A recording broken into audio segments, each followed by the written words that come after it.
We have simulated an incident in which a vehicle patrol is hit by a rocket-propelled grenade. This is a nightmare scenario for an SAS medic who needs to treat the casualties and keep them alive during what is medically known as the golden hour of survival.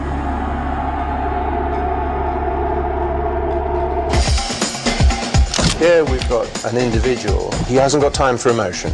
He has to apply the principles of triage or sorting very bravely. Divide the casualties into priorities for treatment.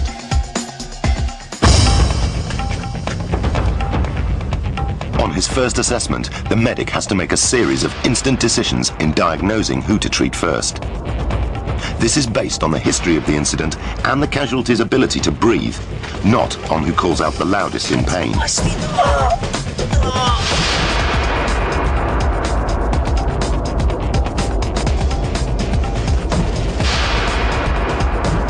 In medical terms, this is called ABC, maintaining airways, breathing, and circulation.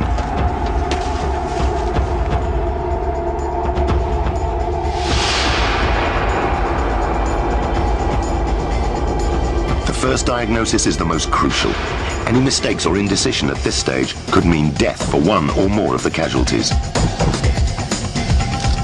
In his first quick walk around and assessment, he has put an airway into the driver's mouth to keep the tongue forward. Now, the first thing he's got to do is, in suspecting that there might be a chest injury, is to expose the access area. And he goes to his magic bag. Now, I want you to notice how the material from the bag is organized in his mind, and he goes straight to it. He's got a syringe, a needle, a cannula in his hands. And paramedics in the military, especially those who work with special forces, are taught to access the circulation via the jugular vein. This casualty will still have further breathing problems, but with 3 more casualties to treat, he needs to move on. This chap in the back of the vehicle, who from his appearance has obviously sustained thermal burns, flash burns to the face, to the inside of the nose, the inside of the mouth, and down to the soft tissues of the throat. The tissues of the voice box are very, very sensitive to this kind of heat and can swell up with enormous rapidity. And so he's going to do something about it. And he puts an intravenous infusion up. And the first thing he does, once that is flowing and running and he's got the line stabilized, is he then draws up a dose of steroids to try and reduce the amount of swelling that will result from flash burns of the throat. He's done what's necessary for this patient, and he can put up a little flip card in the back of his mind.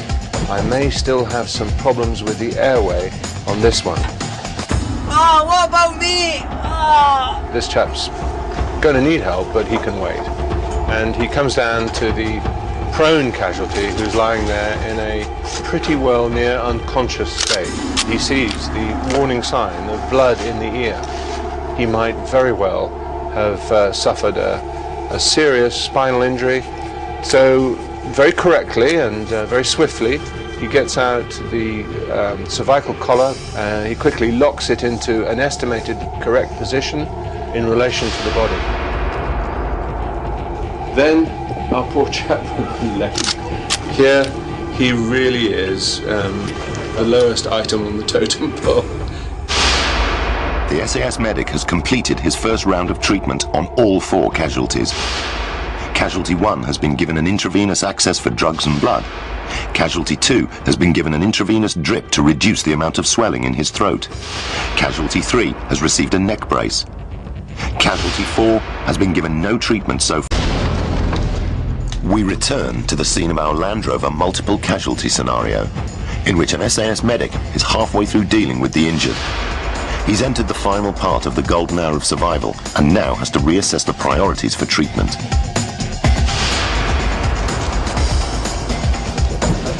Back to the driver, whose pattern of breathing has changed. The lung has collapsed, air is going in to the chest wall.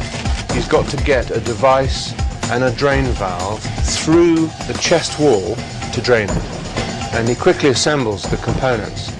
It's a drainage tube and an intercostal drain itself.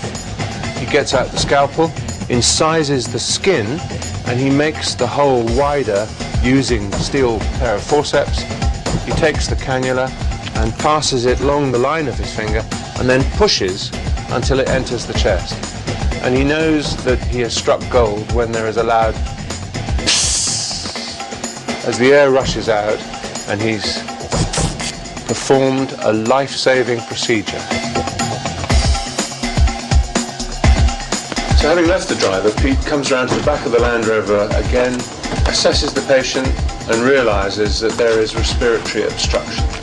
Probably because the vocal cords have swollen up so much and have obstructed the airway. He has to go beneath the obstruction, below the vocal cords. And to do that, he is carrying a mini tracheostomy set. He then secures this device with a piece of tape which he ties into place.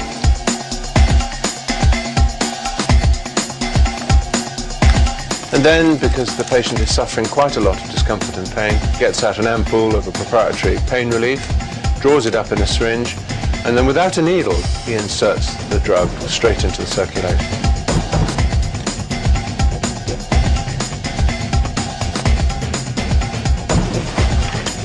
He needs to establish an airway. He goes to his kit and gets out a nasal tube. He'll have a range of sizes. Quite a good yardstick, if you like, is the size of the little finger.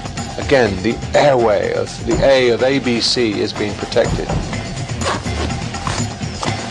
Then, our poor chap with the leg, he'll get out a field dressing, and this is put straight onto the fracture to suppress bleeding and to cover it, to prevent soiling and infection. After the wound has been dressed and tied down, the rest of the bandage is used to tie the leg to the other leg in a form of external splinting.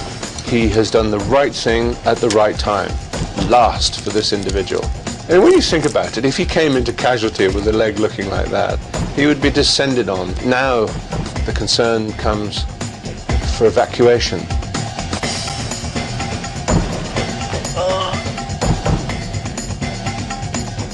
So what we've seen here is excellent battlefield first aid on individuals who had been granted this golden hour of survival with life-threatening injuries which could so easily have killed them if they'd been ignored or just abandoned on the battlefield.